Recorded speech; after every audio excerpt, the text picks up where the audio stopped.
today's video, Canon and Nikon are going to get in a fight. Not really.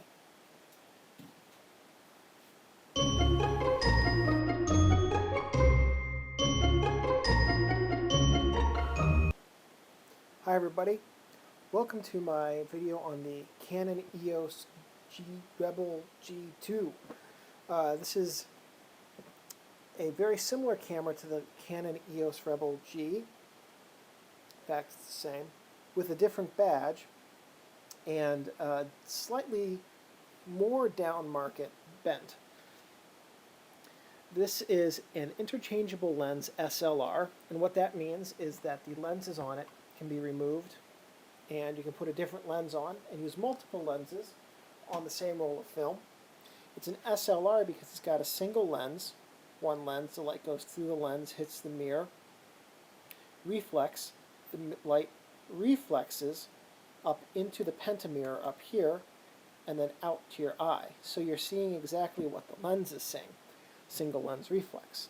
It has evaluative through the lens, center weighted averaging for the meter, or partial metering.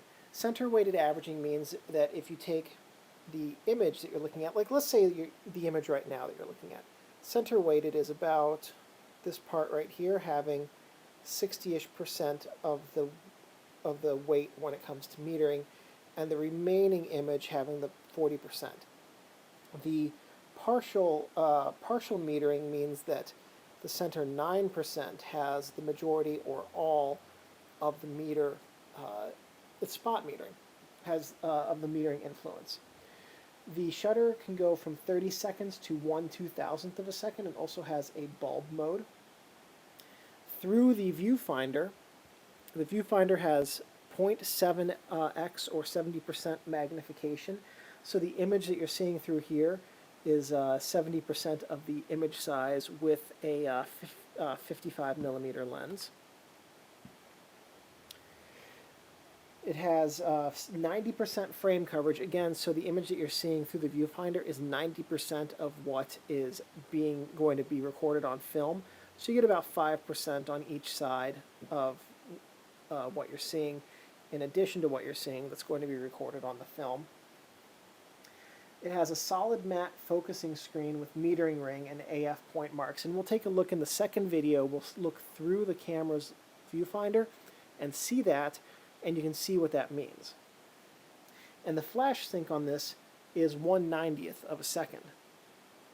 Canon designed the EOS G2 as an entry-level amateur camera. It's very basic, easy to use, and lightweight. It is one of the lightest cameras I've ever used. I think the only SLR I've ever used that's lighter than this might be the EOS Rebel 2000, but it's incredibly lightweight. Basically, with the kit lens on it, with one of the newer kit lenses on it, you almost won't feel it around your neck. It's that lightweight. This has a number of image presets here for different use modes, including full manual, which makes it an incredibly usable camera. It's designed for users. The Canon specifically designed this camera for people who were on the fence about, do I want to get a compact camera or an SLR? And the compact camera being ones that are about this size and just have a fixed lens and don't take really great pictures, in all honesty, and every picture ends up looking about the same. Or do I want to get an SLR? So they made this a very inexpensive camera, so the people who were could go either way. If the SLR was cheap enough, would select this. And it makes sense because you get a lot more creative opportunity with an SLR than with a compact camera. But Canon also gets to sell more lenses, which helps their bottom line.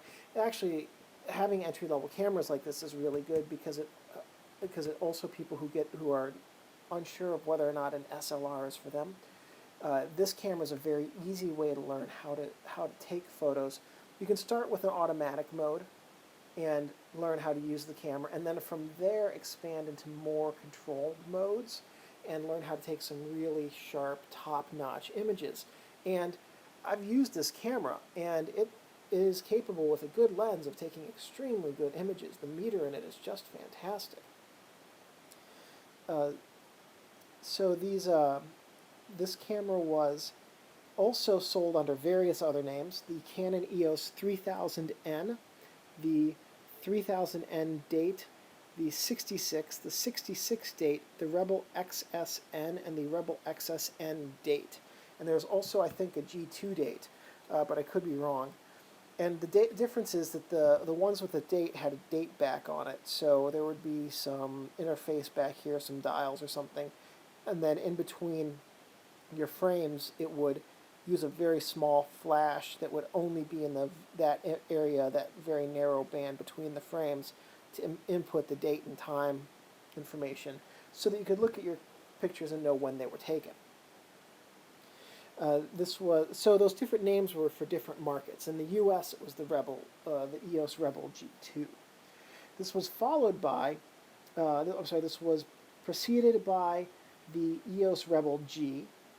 It's, like I said, it was the exact same camera, just rebranded and put at a lower price point.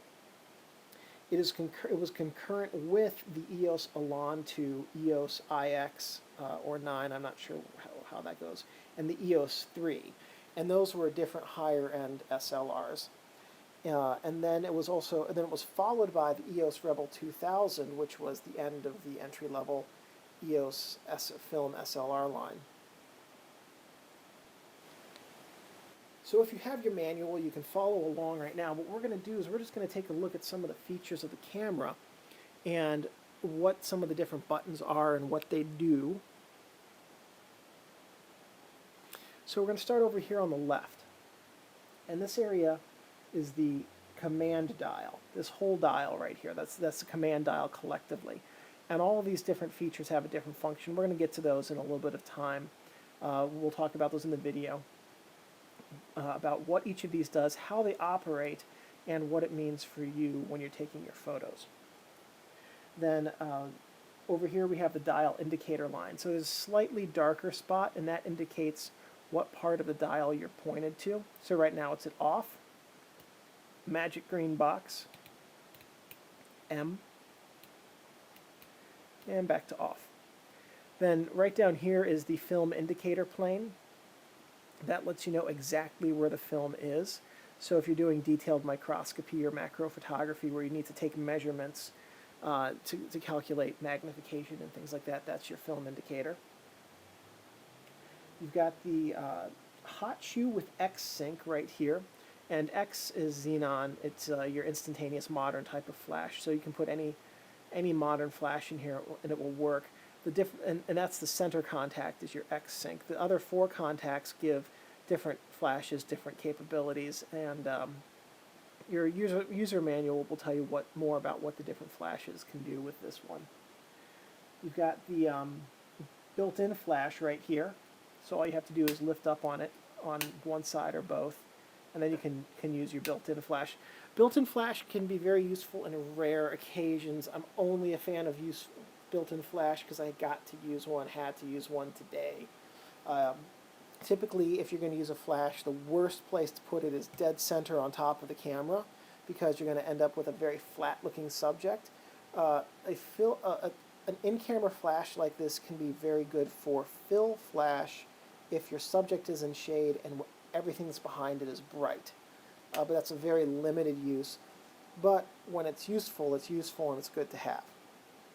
So I'm actually a big fan of on-camera flashes, even though I think that, I see a lot of people out taking pictures and their flash is up all the time on a bright sunny day. And it's just not going off because it doesn't need to. Most of the time, you want to keep your flash down and you don't want to use it because most of the time the flash isn't going to give you a better photo. In fact, most of the time an on-camera flash like that will give you a worse photo. Anyway, that's a long roundabout way of saying there's the on-camera flash right in the center of the camera. We've got the AF selector button right up here. It's got a square with 3 dots next to it, and those 3 dots represent 3 squares or dots, I forget which, inside the viewfinder that we're going to look at in the second video that indicate which AF spot you're looking at. This has 3 spots where it will autofocus on a subject, left, middle, right. And this one allows you to select always use left, always use middle, always use right, or use one of the three, whichever is best, and then the camera will decide. So if all three are lit up on the screen, that lets you know that it will select which is the best AF spots to use. We've got the function button right here, and the function button is used to control these menu items over here. And then we've got the self-timer button right here. This is your self-timer and film rewind. So you just push it when you're taking pictures to set your self-timer. It goes for about 10 seconds or so. If you want to rewind your film halfway through, you roll this over to there, and over to the film rewind on the command dial, and hold this down, and it'll rewind. I don't have film in the camera right now, which is why it's not doing it. So after that, then over here we've got the LCD panel, the main dial right here. That's the dial that you use to control a lot of the functions, and it's a context dial. Canon doesn't call it that. In fact, that term's newer. But what it does is based on the context of what's going on within this menu or how you're using the camera. We've got the shutter release button right here. So this is the button you push to take the picture, and then camera strap lugs. So you put your camera strap through here before you, so you don't drop it. Going now to the camera's front, I'm just going to take that eye cup off for right now. It keeps getting in the way. Going to the camera's front, we've got over here on this side, again from left to right, we've got the camera grip. So you hold the camera like this, and it's really pretty comfortable in your hand. It's actually small enough that most anyone can hold this comfortably. And then that's also the battery pack. We'll get to that in the bottom when we look at the bottom. So we've got the camera grip. We've got the AF assist light right here, and red eye removal light. So this will light up if there's not enough light, and it help the autofocus find the subject. Also, if you're going to use the flash, this will blink right before the flash if you have it set to on. That's a function menu button we'll get to in a bit, to help remove red eye. Then we've got the this also blinks when the self-timer's on. So it's also a self-timer lamp. It'll let you know how far along your count is on the self-timer. Here we've got the lens mount. So this is where the lens actually mounts. And you can tell this is a lower-end camera because the lens mount is plastic on it. On the higher-end cameras, it's a metal lens mount. Down here are the electronic contacts that allow the camera to talk to the lens and vice versa. We have the lens release button right here. So you push this button, and then you can rotate your lens to take it off the camera. You can see that, might be able to see that there's a little pin there going in and out. So that pin locks the lens in place when it's mounted so that it doesn't rotate and fall out on its own rather. Then over here we've got the logo. On the camera's back, we've got the film window over here. So when you load your film cassette, you can see through here how many exposures it is, 24, 36, and 12. There's still a few 12 exposure rolls out there every now and then. And it'll also tell you the type of film, the make and what they call it, as well as the ISO. And those are the three things you need to know about the film you're using. Now this camera is pretty nice because it counts down the exposures. It pre-winds the entire roll of film over here. So if it says you have 9 on here, it means you have 9 left. That doesn't matter whether you've got a 12, 24, or 36 exposure roll in here because it's counting down the whole time. Then here we've got the viewfinder and the eyepiece. The viewfinder is what you look through, and then the eyepiece has these accessory grooves on it. You should be able to see there's a couple of grooves on the side of it, and that's what this eye cup has been sliding into. And sometimes it sticks well, sometimes it doesn't. Then over here we've also got the AE lock and FE lock buttons. I'm sorry, AE lock or FE lock for this one. And then exposure compensation or aperture button.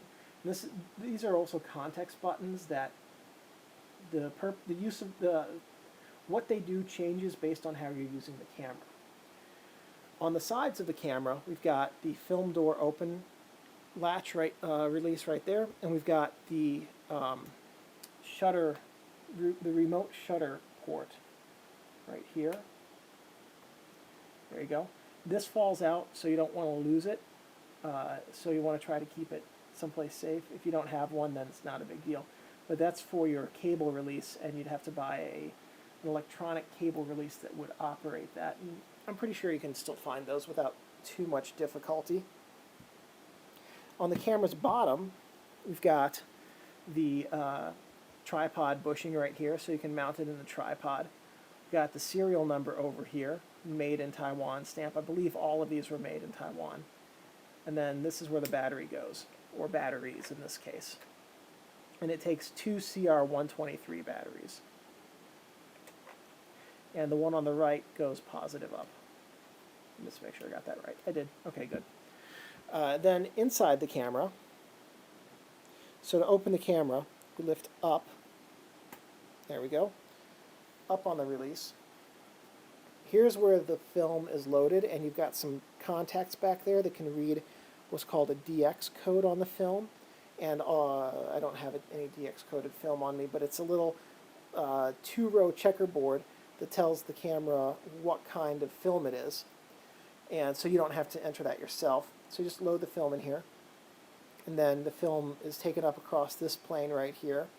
And then this is the film take-up spool where the unused film is pre-wound, and then the camera rewinds it into here. And actually, I kind of like that feature about the G, G2, and 2000, because when you're done taking a roll of film, you can just pop the old cassette out. You don't have to wait as long for it to completely rewind. And then when you're putting a new roll of film in, it doesn't, you're usually doing something else while it's pre-winding, getting the camera back up to your eye. So you lose less time that way. It's really a very good innovation on the Canon engineers' parts, on the part of the Canon engineers. Here we've got a film tension spool and roller. This helps keep tension on the film so that it stays flat on the focal plane. And then here's the film pressure plate over here. Also helps keep the film flat. And here's a spring that helps keep the cassette in there to help keep the film flat. The film has to be flat in order for the images to be nice and sharp. So that's basically the first video. A couple things to note about this is it takes Canon EF mount. I do not believe that it will take the Canon EF-S digital lenses. It will also not take the Canon FD and FL mount lenses, only the EF mount lenses. A couple of camera don'ts. Don't touch the shutter, which is inside, which I forgot to specifically point out when we looked inside the camera, but here's the shutter. Don't touch it because if you put your finger in the shutter when it's doing its thing, you can break the shutter very easily and then ruin an otherwise perfectly good camera. Don't touch the mirror right here inside the camera. Don't touch that with your finger because the oils on your finger will take the silver off, and it will reduce the amount of light that's coming through this and reduce your ability to focus on subjects reliably. It will ruin the mirror. And because this is a penta-mirror instead of a pentaprism up here, it's lighter weight, but there's already a little bit less light making it through this to your eye, so the image is a little bit darker than it would be on a higher-end camera.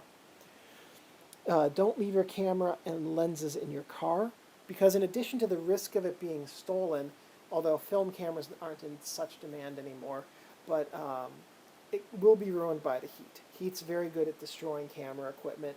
Oil that's in this for lubrication gets really thin, and then will get all over other parts where it's not supposed to be and then ruin the camera. Also, don't leave your gear in a plastic bag or in a plastic bin, because if moisture gets in there, and it will, fungus will grow on this, on your gear, and it will ruin your lenses, and it'll ruin your camera. And also, don't let your camera get wet. There's complex electronics in here which will short out if they're wet, and it's not weather sealed at all, because it's an entry-level camera. So just remember, your camera is a precision tool, and it should be treated with respect and care, and it will last you a long time as long as you do that. Another tip is when you're not using it for an extended period is to take your batteries out, because it's really easy to forget how long you haven't used it for, and then the batteries leak, and that's a real mess. In fact, that will ruin your camera as well. So in the second video, we're going to look a lot at how to actually use this camera. Going to load film, mount lenses. We've gone through the whole function thing, or we will in the second video go through the function menu and see how to use that, and then we'll go through the command dial. So if you have any questions about what any of your functions do and how to use them, that'll be in the second video. So if this video was helpful, please give me a thumbs up. That lets me know I'm on the right track. You can subscribe below to be notified when a new video comes out. If you have any comments or questions, please leave them in the comments section. I'm pretty good about responding fairly quickly to those. If you have suggestions for other videos, please leave them below, and if I have the equipment and the know-how, I'm more than happy to make them for you. And one last thing, thank you guys for watching.